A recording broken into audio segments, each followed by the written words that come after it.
boa noite a todos. Vamos dar início à nossa live dessa semana, discutindo a lei do combustível do futuro. E para isso nós convidamos o meu fraterno amigo Pietro Adamo Sampaio Mendes, que é doutor em tecnologia de processos químicos e secretário de Petróleo, Gás Natural e Biocombustível do Ministério de Minas e Energia. Além disso, foi nosso aluno aqui da Unirio, ao qual sempre ele se coloca à disposição para prestigiar a nossa instituição, nossa universidade, nossos alunos e professores. Muito obrigado, Pedro, por aceitar novamente o meu convite e estar conosco aqui a discutir essa lei tão importante do combustível do futuro. E quero, na abertura dos trabalhos, homenagear a sua pessoa, homenagear o governo hoje, por ter feito aprovar essa proposta de lei ordinária, que é a Lei 14.993, de 8 de outubro de 2024, sancionado recentemente pelo presidente Lula, que dá certamente uma nova estruturação à matriz energética no Brasil, na prospecção da descarbonização da economia, etc. Então, essa lei ela foi produzida lá no passado, no primeiro governo Lula, por proposta da ministra, na época, a ministra de Minas e Energia, Dilma Rousseff, foi ela que propôs isso, com outro nome, obviamente, e que o Congresso Nacional agora, de forma quase consensuada, graças ao esforço de você, Pietro Mendes, eu vi lá seu trabalho lá junto às comissões temáticas, na Câmara e no Senado, junto ao esforço do ministro Alexandre Silveira, é que aprovaram essa lei, que essa lei é fundamental, que dá ao Brasil um passo de alcance mundial na frente dos outros países, etc, etc. Então, o que nós vamos conversar durante a noite de hoje? Vamos discutir qual é o objetivo da lei, qual é o impacto para o mercado de energia, quem participa desse processo, quais os benefícios da sociedade, e o problema da energia mundial e a energia renovável, que é o caso, e o problema da mudança da matriz energética. Então, nós estamos discutindo a Lei 14.993, de 8 de outubro de 2024, apelidada de forma correta como Lei do Combustível do Futuro. Então, sem delongas, Pietro Mendes, por favor, me ajude a esclarecer como é que tramitou essa lei, como é que foi a sua colaboração nas comissões temáticas, e qual era o objetivo político do Estado brasileiro hoje, de uma lei de tão profunda estrutura importante para a energia no Brasil e no mundo. Boa noite, com a palavra, Pietro Mendes. Boa noite, professor. Primeiro, dizer aí da minha felicidade de estar voltando aqui para o seu canal, né? Tivemos a oportunidade de conversar aí no início desse processo, e agora está voltando com a lei aprovada e já sancionada pelo presidente Lula. Eu acho que a grande motivação de todo esse trabalho, né, e ganhou muito impulso desde do ano passado, é em função das mudanças climáticas, né? Nós já temos observado esse ano, por exemplo, no Brasil, tivemos no Rio Grande do Sul problemas de cheias. Estamos agora chegando no final aí de um período muito difícil de seca na região norte. Então, o aquecimento global ele tem mostrado aí os seus efeitos no abastecimento de combustíveis, no setor elétrico, na vida humana das pessoas, perda de vidas, perda de patrimônio. E o Estado brasileiro ele está muito consciente de que precisa realmente adotar medidas para reduzir o consumo e a utilização de combustíveis fósseis, dado que a utilização de combustíveis fósseis é o principal vetor do aquecimento global, né? No caso brasileiro, a gente tem uma participação grande também do desmatamento, mas mundialmente falando, com certeza o setor de transporte é um dos setores de maior desafio. Quando a gente olha para o setor elétrico, nós fechamos ano passado com mais de 90% da geração de energia no Brasil proveniente de fontes renováveis, como hidrelétrica, eólica, solar, biomassa, tem uma participação muito relevante na matriz do setor elétrico. E nós temos, então, portanto, uma matriz elétrica que é exemplo para o mundo. Estamos muito à frente de outros países no que se refere ao setor elétrico. Mas quando olhamos para combustíveis líquidos, embora tenhamos também uma situação muito melhor do que em outros países, dado que no Brasil, por exemplo, não sei se o senhor já se parou para pensar nisso, termos de combustíveis líquidos, é impossível comprar no Brasil combustível líquido puramente fóssil. A gente tem 27% de etanol na gasolina, o etanol hidratado, que é 100% de etanol, e o biodiesel, que hoje está em 14%, ano que vem está chegando a 15% de biodiesel no diesel. Não é comercializado só diesel fóssil no Brasil. A lei, então, ela surge num esforço de todo o governo de substituição de combustíveis fósseis por combustíveis sustentáveis. Então, esse é assim a principal motivação, por isso esse esforço coordenado do governo na sua aprovação.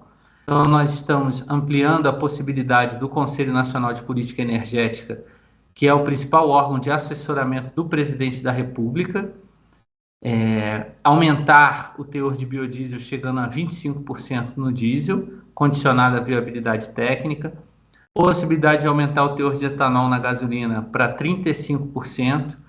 Durante a tramitação, nós tivemos aí um apoio muito grande do relator na Câmara dos Deputados, o deputado Arnaldo Jardim, que incluiu um capítulo do biometano, para que a gente promova também a descarbonização do setor de gás natural, embora o gás natural tenha uma pegada de carbono menor do que, por exemplo, o diesel, quando a gente fala de transporte pesado. Foi incluído durante a tramitação na Câmara dos Deputados esse mandato do biometano, que foi apoiado pelo ministro Alexandre Silveira, que liderou esse processo até por ter sido deputado e sido também senador, antes de ser ministro de Estado de Minas e Energia. E também temos um mandato que é hoje considerado o Brasil um dos países com maior potencial de produção do combustível sustentável de aviação, SAF, somente de resíduos, segundo um estudo feito pela Roundtable on Sustainable Biomaterials, o Brasil pode produzir 9 bilhões de litros de combustível sustentável de aviação, lembrando que o nosso consumo atual está em torno de 7 bilhões de litros de combustível de aviação de origem fóssil. Além disso, nós temos a tecnologia de captura e armazenagem de carbono, que com ela é possível fazermos combustíveis sintéticos. A gente tem uma planta aqui na América do Sul, no Chile, que usa o CO2 capturado da atmosfera em conjunto com o hidrogênio verde produzido a partir da geração eólica e solar, e você produz combustíveis sintéticos. Então a ideia é destravar também, atribuindo à Agência Nacional do Petróleo, Gás Natural e Biocombustíveis a atribuição de regular combustíveis sintéticos e também regular a tecnologia de CCS.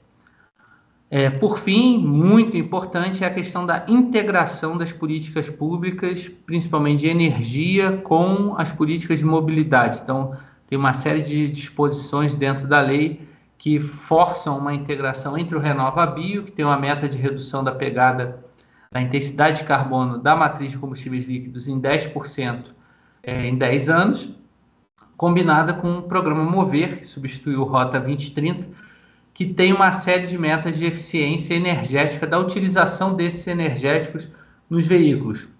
Lembrando que o Brasil adotou como estratégia para sua descarbonização o princípio da neutralidade de carbono. Então, a gente não escolhe a priori, em termos políticos, a rota tecnológica que vai ser utilizada. E sim, nós utilizamos os parâmetros para que tenhamos maior eficiência energética na utilização, combinado com combustíveis com menor pegada de carbono, assim também como uma geração de eletricidade com menor pegada de carbono. E como tudo isso dialoga quando nós olhamos assim para o mundo, né? E o que o Brasil fez desde o início do governo do presidente Lula até agora? Nós tivemos um marco muito relevante. O Brasil sediou o G20 e tivemos um G20 energia. Então, após 3 anos sendo realizado em outros países, nós conseguimos ter a assinatura de uma declaração ministerial, ou seja, mais de 40 ministros em Foz do Iguaçu concordaram com a declaração ministerial na parte de energia. E quais são os principais pontos dessa declaração ministerial? Então, a questão do financiamento climático. Então, foram adotados pelo governo várias medidas em torno do financiamento, como o lançamento, por exemplo, da plataforma BIP, que busca conectar investimentos com potenciais investidores, inclusive do exterior, para reduzir a taxa de captação desse recurso. Lembrando que a Agência Internacional de Energia aponta que uma grande dificuldade para a América Latina como um todo se refere ao fato dos valores das taxas de financiamento aplicáveis aqui.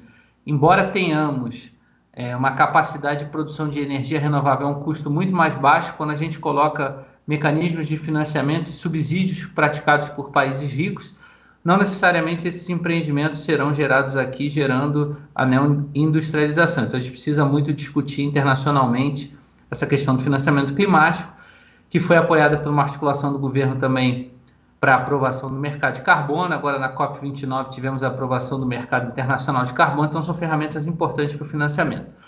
A segunda parte, que é muito marcante, é a questão social, que é a transição energética justa, inclusiva e equilibrada.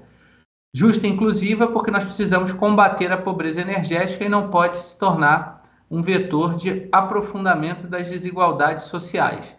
Então, o que nós estamos adotando? Medidas para combater a pobreza energética, como já criado no primeiro e segundo mandato do presidente Lula, o Luz para Todos, uma ampliação do Luz para Todos para a universalização do acesso à energia elétrica no Brasil, combinado com um programa que foi lançado recentemente, que também está tramitando na Câmara dos Deputados, que é o chamado Programa Gás para Todos, tem como objetivo dar gás de botijão para as famílias menos favorecidas, saindo de um universo de famílias de 5,6 milhões de famílias, atingindo 21 milhões de famílias até dezembro do ano que vem. Está sob a relatoria do deputado Hugo Leal, do Rio de Janeiro, e existe uma possibilidade de ser votado ainda esse ano na Câmara dos Deputados. Nós estamos trabalhando para isso.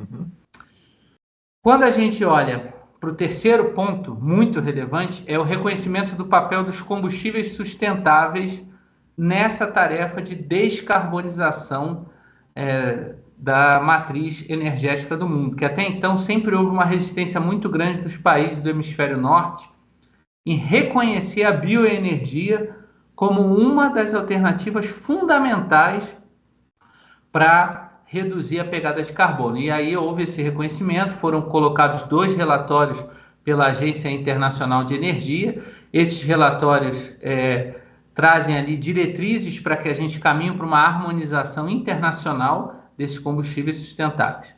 Além disso, também no âmbito da COP28, foram dados passos fundamentais para o estabelecimento da Global Biofuels Alliance, que é uma aliança global de biocombustíveis, que é liderada pelo Brasil, Índia e Estados Unidos. Eu pude participar virtualmente na COP29 de uma reunião de trabalho que nós estamos trabalhando para implementar o GBA, o Global Biofuels Alliance. Tivemos também, além da atuação na COP, no G20, uma série de articulações para o ano que vem no BRICS.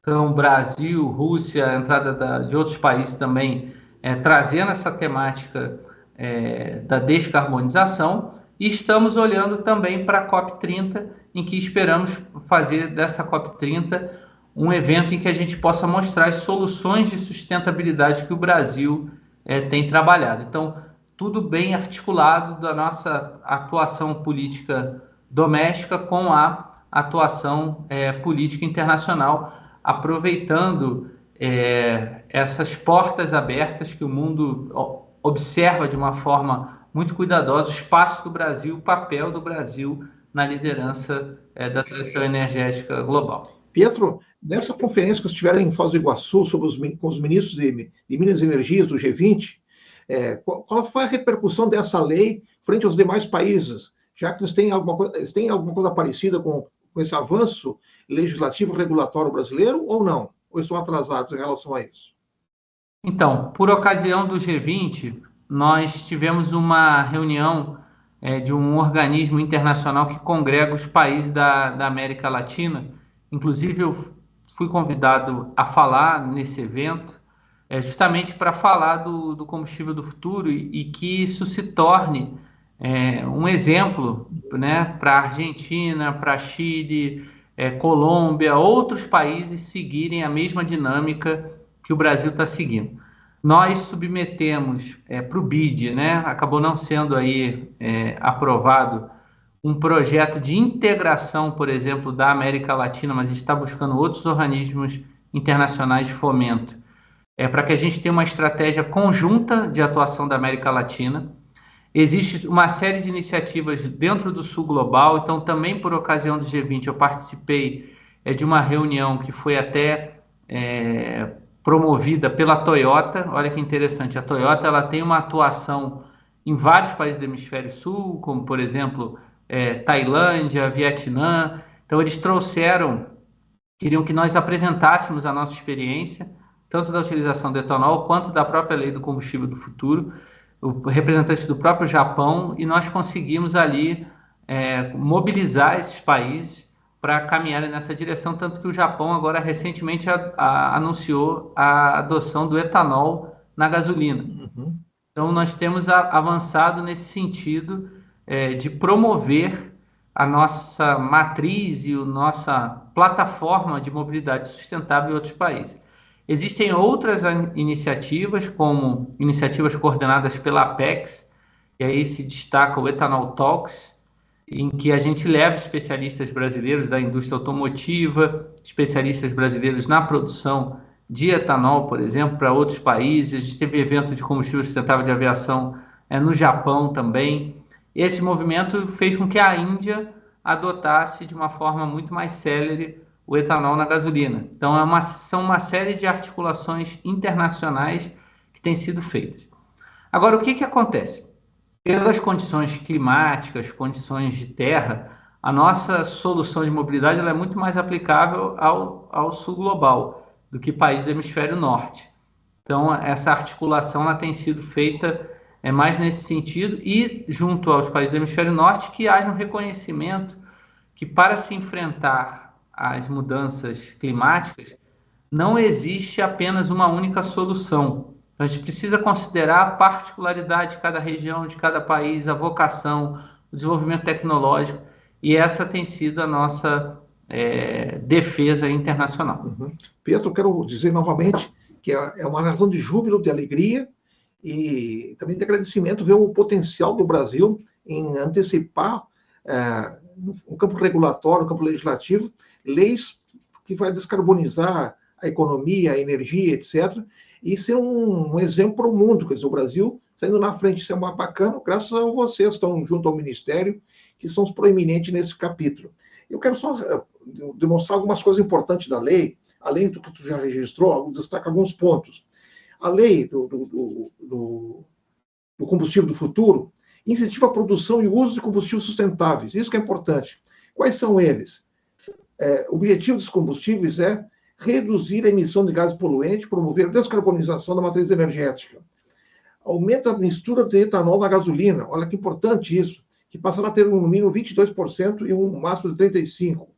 Aumento da mistura do biodiesel no diesel. Já falou há pouco. Obrigatoriedade dos operadores aéreos, quer dizer, as companhias aéreas reduzir a emissão de gases de efeito estufa. Estabelecimento de programas para captura e estocagem de carbono.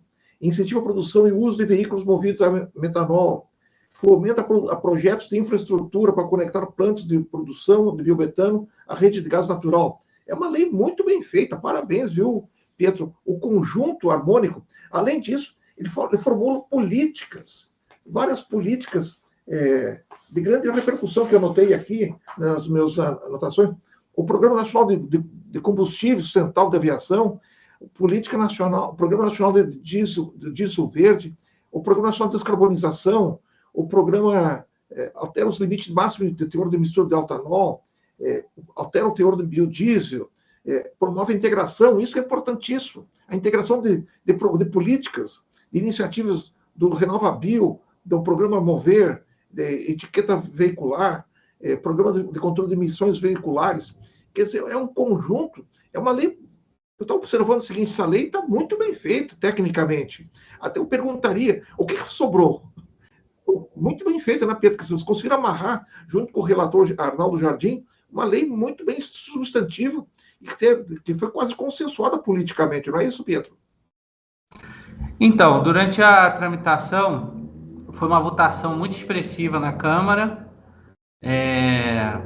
Praticamente aí não tivemos apoio da bancada do Novo, mas do resto a gente obteve apoio praticamente todas as bancadas. Quando chegou no Senado, foram feitas várias audiências públicas, houve uma liderança muito grande do senador veneziano, Vital do Rego, e lá no Senado foram promovidas alguns aprimoramentos que nós entendemos que foram relevantes, e as discussões lá também do amadurecimento do texto foram bastante importantes, embora a tramitação tenha sido muito rápida, foi bastante intensa a discussão no âmbito do Congresso. Aí, com essas alterações, teve que voltar para a Câmara. O deputado Arnaldo Jardim fez um trabalho muito legal de gestão, de construção coletiva, e a lei foi aprovada por aclamação. No dia 8 de outubro, nós promovemos um evento de sanção. Até o momento é o maior evento do governo de sanção presidencial. Nós levamos uma série de veículos demonstrativos, 3 aviões, para mostrar a questão do combustível sustentável de aviação, o compromisso das 3 principais companhias aéreas brasileiras. Levamos, por exemplo, veículos movidos, pesados, ônibus, caminhões movidos a B100. E aí estava, inclusive, lá a ex-presidente Dilma, que foi quem lançou lá atrás o programa do biodiesel, bastante surpresa, um veículo flex de biodiesel, então que ele pode rodar com B100 ou qualquer teor de biodiesel misturado no diesel, tratores, colheitadeiras que rodam só com B100, veículos a biometano, então nós tínhamos também trator movido a biometano, ônibus biometano, caminhão movido a biometano. Inclusive, existe uma empresa brasileira, que não sei se todos conhecem, a Tupi. Ela tem um kit de conversão de veículos a diesel, que ela substitui por um kit que esse veículo passa a utilizar biometano. E como a gente sabe que um dos grandes gargalos no Brasil é a segunda vida do ônibus, então o ônibus ele é utilizado na capital, depois ele tem que rodar no interior. Então ele pode rodar com biometano, que tem uma pegada de carbono muito menor do que a pegada do diesel, reduz as emissões, menor ruído, menor barulho nas cidades, e depois, quando ele for ter a segunda vida, você reinstala o motor dele original a diesel, permite que seja vendido para cidades do interior. É um kit muito interessante. Também tivemos na parte de veículos leves uma demonstração com veículos, por exemplo, tinha um veículo que tem teto solar para capturar energia solar, roda com gasolina pura, gasolina, qualquer mistura de etanol, etanol puro, tem uma bateria, então ele roda, que pode ser carregada na tomada ou carregada com base na energia da frenagem do veículo, um protótipo, esse teto solar ali dele com captura de energia solar. Quer dizer, todas as fontes de energia que você puder imaginar, esse veículo já tem, foi muito, muito legal mesmo. E o evento foi muito bem sucedido e com vários estandes também com as demonstrações dessas tecnologias e também uma pegada do combate à pobreza energética. A gente nunca esquece de falar da pobreza energética para a gente mostrar lá o nosso programa lá do Gás para Todos. Chamar os pobres para desfrutar também das energias disponíveis.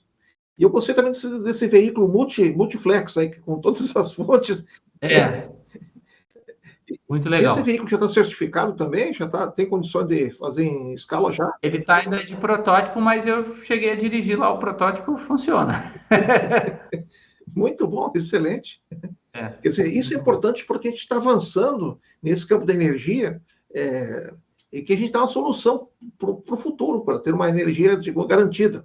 Porque o grande debate que nós temos hoje, Pietro, é a questão do petróleo, o petróleo é poluente e tal, mas o petróleo é maior, digamos assim, o combustível, que não existe um combustível mais permanente, garantido como o petróleo. Quer dizer, nós temos que produzir algo assemelhado para substituir com galhardia, digamos assim. Mas voltando, a pergunta que eu formulei a você era o seguinte: se essa lei está tão completa, o que faltou? Tem alguma coisa que você acha no campo da energia que poderia ser explorado mais pela lei, ou a lei está completa, ou tem uma incompletude, digamos assim, regulatória? Então, a gente tem uma agenda verde dentro do Congresso. O que já foi aprovado que tem o seu papel também relevante, mas eu acho que é importante frisar assim, o combustível do futuro, de certo, e com todo o potencial da agricultura que nós temos no Brasil, é de longe a iniciativa mais concreta, com metas, que é uma coisa que há muita reclamação. Não tem metas claras. Se você pegar a lei, você vai ver lá, tem meta de reduzir 1% de emissões do setor aéreo a partir de 2027, chegando em 10% até 2037. Tem metas para o diesel verde atingir 3%, tem metas para o biodiesel, tem meta para a gente atingir aí um teor maior de etanol. Então, assim, tem as metas aí todas bem descritas. Mas quando a gente olha, existe uma série de coisas. A gente tem metas de compromissos internacionais que o Brasil firmou, como, por exemplo, a NDC, que foi apresentada agora, compromisso que o ministro Alexandre Silveira assinou do Carbon Management Challenge, que foi uma iniciativa liderada pelo John Kerry, que é o assessor enviado especial climático do presidente Biden. Então, para reduzir as emissões de metano ao longo da cadeia do petróleo, a emissão de metano o metano tem um potencial de causar o efeito estufa 20 vezes superior ao CO2, ao dióxido de carbono. Então, ter o controle e ter metas para redução das emissões de metano é importante. A questão do CCS também, para reduzir a pegada de carbono da indústria do petróleo, indústrias intensivas em carbono, como, por exemplo, cimenteiras, termoelétricas, a indústria do vidro, todas elas podem se beneficiar de hubs de CCS. CCS é você capturar uma fonte de emissão de CO2 e injetar em um reservatório geológico, assegurando que ele vai ficar ali de forma permanente, não vai ter um escape desse CO2 para a atmosfera, né? Não vão ter as chamadas emissões fugitivas de CO2 para a atmosfera. Mas aí você me pergunta, o que falta? Falta muita coisa. Por quê? Porque o petróleo realmente é uma tarefa muito difícil de substituir pela densidade energética que ele tem uma alta densidade energética, porque é líquido, é fácil de transportar líquido do que você transportar, por exemplo, hidrogênio, né, que é um gás que tem um requisito de segurança que são diferentes. E a gente tem até uma vantagem também comparativa na produção de petróleo no Brasil em relação a outros países do mundo. Quando a gente olha a produção do pré-sal, como a gente tem uma injeção de CO2, né, muito elevada nos campos do pré-sal, porque muitos dos campos do pré-sal têm um elevado teor de CO2, então você injeta esse CO2 que contribui como método de recuperação avançada de petróleo, mas também reduz a pegada de carbono, que você não está emitindo esse CO2 para a atmosfera. Quando a gente olha a média global, a nossa média de produção, em termos de quilogramas de CO2 equivalente por barril de óleo equivalente, ela é inferior à média mundial. Isso faz com que deixar de produzir petróleo no Brasil acabe aumentando as emissões globais, né? Então, esse é um ponto que a gente sempre tem que estar atento. E o grande debate que temos hoje a gente deve atacar a demanda de petróleo, ou seja, reduzir o consumo, que é o que o combustível do futuro faz, ou atacar a oferta. O que a gente advoga? A gente tem que ter iniciativas como o combustível do futuro, reduzir a demanda por derivados de petróleo, mas ao mesmo tempo continuar com a atividade para manter a oferta, para que a gente tenha segurança energética. Porque aí, reduzindo a oferta, se todo mundo fizer o que o Brasil faz, ter 90% do setor elétrico com geração de energia renovável, ter 47% da matriz como um todo energética vindo de fontes renováveis, e ainda ampliando isso, o Brasil está fazendo o dever de casa. Mas aí, quando você me pergunta, e o que falta? Faltam outras coisas, porque disputar com o petróleo é muito difícil, e substituir, no caso brasileiro, diesel é muito mais difícil. O diesel é o principal energético quando a gente olha o balanço energético nacional. E por que é difícil? Porque a gente precisaria ter um programa de renovação de frota. Então, o combustível do futuro por si só, ele descarboniza, quando a gente olha diesel, com aumentar o teor de biodiesel no diesel, você reduz a pegada de carbono, você reduz a pegada de carbono da frota atual. Mas é muito melhor que a gente não tivesse veículos com mais de 40 anos rodando, e já tivesse no Euro 6, que tem uma emissão local menor, que nós tivéssemos mais veículos rodando a biometano, que tem uma pegada de carbono menor ainda, que tivéssemos veículos a hidrogênio. Para isso tudo a gente precisa de renovação de frota, precisa de inspeção veicular, que só no Rio de Janeiro durante muito tempo tinha, que é você ter que levar o veículo pelo menos uma vez por ano para ver como é que está o nível de emissão, se o catalisador está funcionando. Então precisa disso. Precisa, para competir com o nível de financiamento e a lucratividade de um campo de petróleo, que a gente fala de uma taxa interna de retorno superior a 20% ao ano, para projetos de energia renovável que tem menos de 9% ao ano de taxa interna de retorno, de financiamento. Então, precisa do BNDES, precisa da FINEP, precisa de financiamento internacional. Precisa também, que tem um outro projeto de lei que está no Congresso, o Programa de Aceleração da Transição Energética, o PATEM, que vai permitir utilizar créditos tributários para fazer um fundo para promover financiamento da transição energética. Precisa ter o mercado de carbono regulamentado para que o carbono tenha um preço e aí as empresas comprem crédito de carbono, tanto do Brasil quanto também empresas no exterior, comprem crédito de carbono gerado aqui para viabilizar projetos que não seriam sustentáveis economicamente. Então, assim, precisamos que a reforma tributária não cause distorções no sentido de privilegiar fontes mais poluentes. Então, a gente brinca que temos que empilhar incentivos, que o desafio ele é gigantesco de fazer uma transição energética, e ela tem como componente, ela é inflacionária. Então, ou seja, quando a gente fala que ela é inflacionária, ela aumenta normalmente o custo da energia para a sociedade. Por isso que a gente tem que ter uma preocupação tão grande com relação à pobreza energética, para que ela não aprofunde as desigualdades sociais. Uhum. Essa expressão eu não conhecia, pobreza energética. As pessoas que não estão assistidas, digamos assim, os benefícios do acesso à energia, inclusive queimando lenha. Quer dizer, eu vi esses dias como aumentou a pobreza no Brasil na época do Covid, nos anos passados, aumentou o consumo de lenha no Brasil. Isso é queimando produtos importantes que violam toda a questão do ecossistema biológico, digamos assim, do país. Voltando para cá, para a nossa lei do combustível do futuro, observamos então que é uma lei extremamente importante, a incompletude está nesses aspectos, falou da questão social, da questão ambiental, que são questões crescentes entre nós, quer dizer, é um problema estrutural do Brasil. Eu falaria agora do setor produtivo, desses combustíveis, digamos assim, novos, que estão entrando na matriz energética, do mundo empresarial. Como é que o setor está sentindo isso e qual é a capacidade de investimento que os caras vão fazer agora? Eu tenho visto nos jornais agora, Pietro, que o investimento é bilionário, entendeu? Com a segurança jurídica produzida pela lei, vai dar ao setor uma magnitude de investimentos em vários lugares, várias plantas no Brasil, produzindo várias coisas, etanol, biocombustível, seja lá o que for, né? Em todo o Brasil. Isso é muito importante. Inclusive, quero registrar que lá no sul do Brasil, na região de Júlio de Castilhos, os meus amigos querem produzir uma grande usina de etanol. Exatamente pensando nisso. Etanol de milho, que aí tu produz a ração animal, tu produz energia elétrica, tu produz o etanol, tu produz 300 elementos, quer dizer. Até ele falou que o etanol no final vira um subproduto, que você está invertido tudo, né? Porque produz com uma usinagem dessa, uma maravilha para o progresso. Então, eu falo do mundo empresarial. O investimento que será feito a partir do impacto dessa nova lei.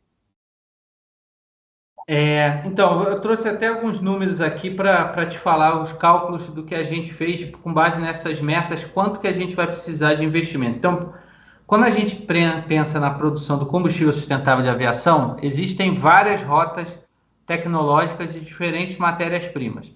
Então, existe um processo chamado REFA.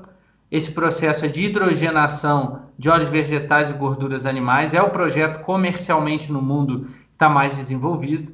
Então, você está falando principalmente da indústria aí de oleaginosas, como temos óleo de soja, óleo de girassol, óleo de coco, a macaúba, que aparece para recuperação de áreas degradadas. Existe um projeto da Acelen, lá na Bahia, e pega ali a região do norte de Minas Gerais, para fornecer macaúba para a produção do combustível sustentável de aviação e para o diesel verde. E esse projeto REFA, você tem uma biorefinaria que vai produzir o diesel verde e vai produzir o combustível sustentável de aviação. Um pouquinho aqui rápido de química. Então, o diesel verde ele é um hidrocarboneto renovável, é uma molécula igualzinha ao diesel fóssil de petróleo, que vem da hidrogenação, se você colocar hidrogênio, então, nesses óleos vegetais e gorduras animais. Uma outra rota tecnológica que nós temos, que é uma tecnologia que também está bem desenvolvida, mas não está ainda na ponta como está da REFA em termos de escala comercial, uma rota chamada ATJ, que é Alcohol to Jet. Então, é do etanol para o SAF, combustível sustentável de aviação. Essa rota usa, como o próprio nome diz, o etanol, e é uma rota muito promissora, dada a produção de etanol no Brasil, inclusive de etanol de segunda geração, que utiliza aí materiais lignocelulósicos com um processo muito mais sofisticado, com uma pegada de carbono também mais baixa, por utilizar, então, resíduos do processo de produção da cana-de-açúcar. E existe uma terceira rota, que são de combustíveis sintéticos, em que você pega, por exemplo, uma fonte de CO2, pode ser até uma própria produção de etanol, e no processo de fermentação você tem uma corrente de CO2 pura, captura esse CO2, combina com hidrogênio verde, hidrogênio que pode vir do biometano, da reforma do biometano, hidrogênio de energia eólica, hidrogênio de energia solar, e você produz um combustível sintético, é um processo bastante conhecido aí, que foi usado inclusive na Segunda Guerra Mundial, só que usando como fonte o carvão. E agora a gente tem essa adaptação, o processo Fischer-Tropsch. Então, para atender as metas, tanto que estão previstas aí de diesel verde quanto de SAF, a gente está falando de evitar as emissões até 2037 de 36,1 milhões de toneladas de CO2 equivalente, reduzir a importação de diesel em 18,6 bilhões de litros pela substituição pelo diesel verde, reduzir as importações de querosene de aviação fóssil em 8,4 bilhões de 2027 a 2037, lembrando que tudo que nós fazemos internacionalmente, todos os países, G20, qualquer articulação internacional, olham o Brasil de uma forma assim muito cuidadosa, que enxerga que o Brasil pode ser o grande fornecedor global de combustível sustentável de aviação. Então, Boeing, Airbus, essas companhias aéreas, elas olham o Brasil de uma forma muito carinhosa, porque sabem da relevância do país. Agora, essas medidas também têm impacto na nossa cadeia agrícola. Então, a gente vai demandar 97,3 milhões de toneladas a mais, aumentar em 193% a demanda esperada para a produção de soja no Brasil, se for em soja equivalente. Ampliar a capacidade industrial de esmagadoras de soja em 75%. Serão 47 novas esmagadoras para pegar essas oleaginosas e ter a produção do óleo. Isso tudo investimentos em biorrefinarias, só nessa parte 20 bilhões de reais, que serão necessários de investimentos para viabilizar essas plantas. Quando a gente olha para o B15, nós estamos falando de 15.694 novos empregos gerais, empregos de qualidade. Você sabe que a economia está aquecida, a indústria está com dificuldade de contratação, está tendo que treinar profissionais, então a gente está falando de 15.694. Estamos falando em reduzir 43,5 milhões de toneladas de CO2 equivalente que seriam colocadas na atmosfera se fosse utilizado diesel fóssil. Reduzir a importação de diesel em 8,2 bilhões de litros. Então, falando de 43 bilhões de litros de 2025 a 2035. Vamos ampliar a capacidade produtiva em 5,8 bilhões de litros. Serão também 47 novas esmagadoras. Então, estamos falando só para essa parte de investimento em novas usinas esmagadoras de soja, 52,5 bilhões de reais para chegar no B25. Do etanol para o E35, nós vamos precisar de processamento de milho e cana-de-açúcar, principalmente. Já sabe, tem trigo também entrando, outras culturas entrando. Então, em termos disso, são um aumento de 7 milhões de toneladas na demanda por milho, 60% maior a demanda, ou um aumento de 42 milhões de toneladas de cana-de-açúcar, mais 7%, para fazer frente a esses investimentos. Os investimentos necessários à produção de etanol entre 14 bilhões de reais e 24 bilhões de reais, com novas usinas, novas plantas, e tudo isso, no caso do milho, ainda com aumento da oferta de proteína animal, assim como também no biodiesel, aumento do farelo, disponibilidade do farelo. Biogás e biometano. Estamos falando de 800 mil novos empregos até 2033. Serão 642 milhões de toneladas CO2 equivalentes que não vão ser emitidas na atmosfera até 2033. Ampliar a capacidade produtiva em 7 bilhões de metros cúbicos. 7 milhões de metros cúbicos, desculpa. Quais são as estimativas de investimentos? Tanto na parte, então, pegando todos esses setores de etanol de cana e milho, biodiesel, biogás e biometano, SAF e diesel verde. Estamos falando de 85 bilhões de reais em investimentos. Quais são, então, os principais projetos de 2024 a 2033?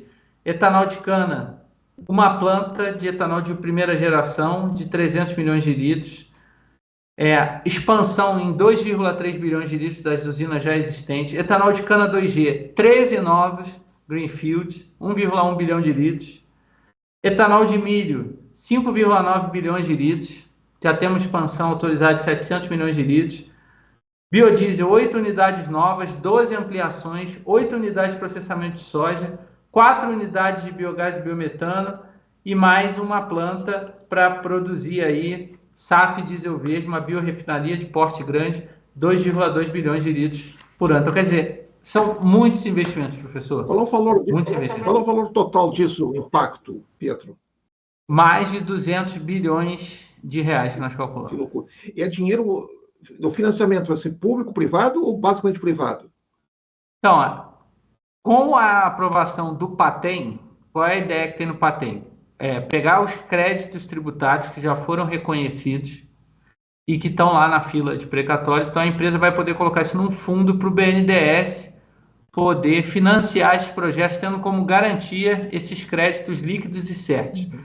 Isso deve destravar uma grande quantidade de investimentos.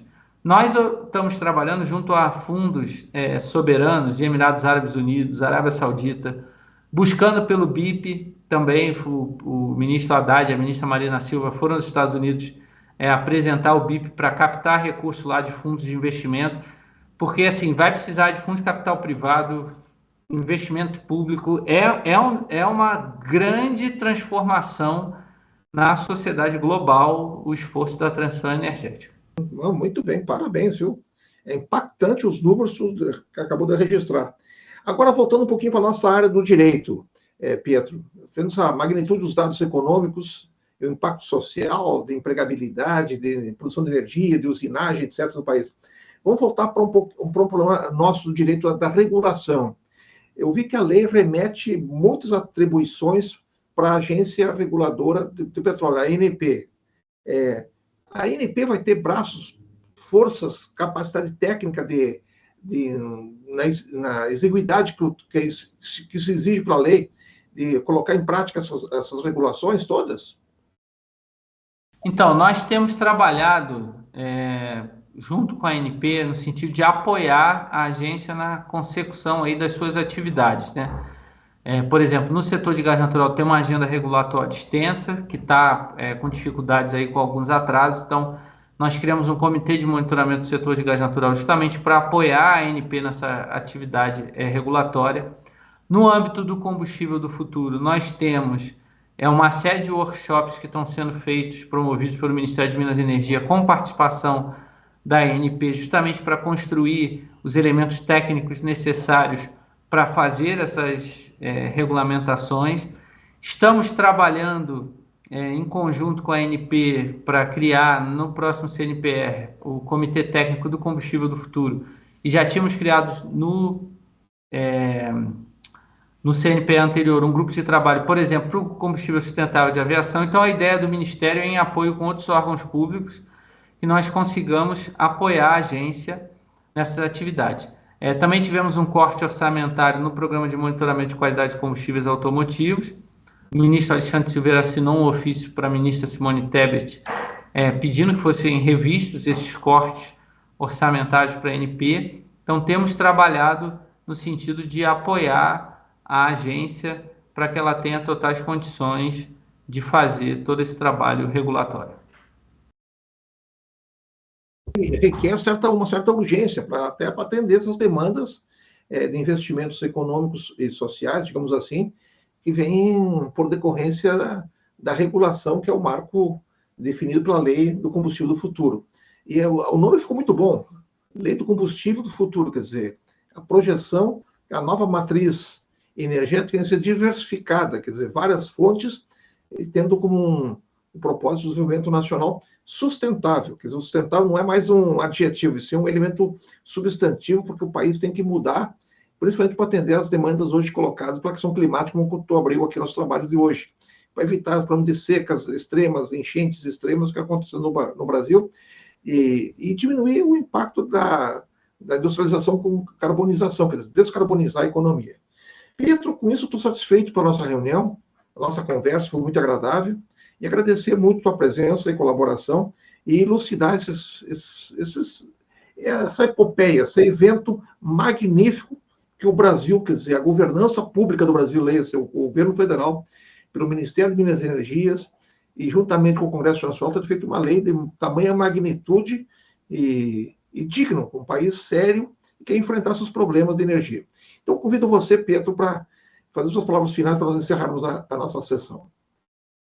Professor, quero agradecer muito, dizer do meu orgulho aqui por ser egresso aí da Unirio, de estar aí no seu canal. Acho que o senhor faz um trabalho fantástico de levar pontos relevantes para o esclarecimento para a sociedade como um todo, uma missão nobre, além aí das fronteiras da Unirio, que já são bem grandes, levando aí para todos os internautas também esse conhecimento que com certeza colabora muito para o desenvolvimento da nossa sociedade, e agradecer e dizer que estou sempre à disposição se eu precisar, e conto também muito com o apoio da Unirio e do ProReg. Obrigado. Ok, obrigado, então, Pietro, pelas palavras elogiosas. Então, acabamos de ouvir o nosso Pietro Adamo Sampaio Mendes, que é secretário de Petróleo, Gás Natural e Biocombustível do Ministério de Minas e Energias, que faz um excelente trabalho junto ao governo brasileiro e que é representante do Brasil nos eventos brasileiros e mundiais referente ao tema de energia renováveis, digamos, no Brasil, do biocombustível. Boa noite, está encerrada a sessão. Boa noite.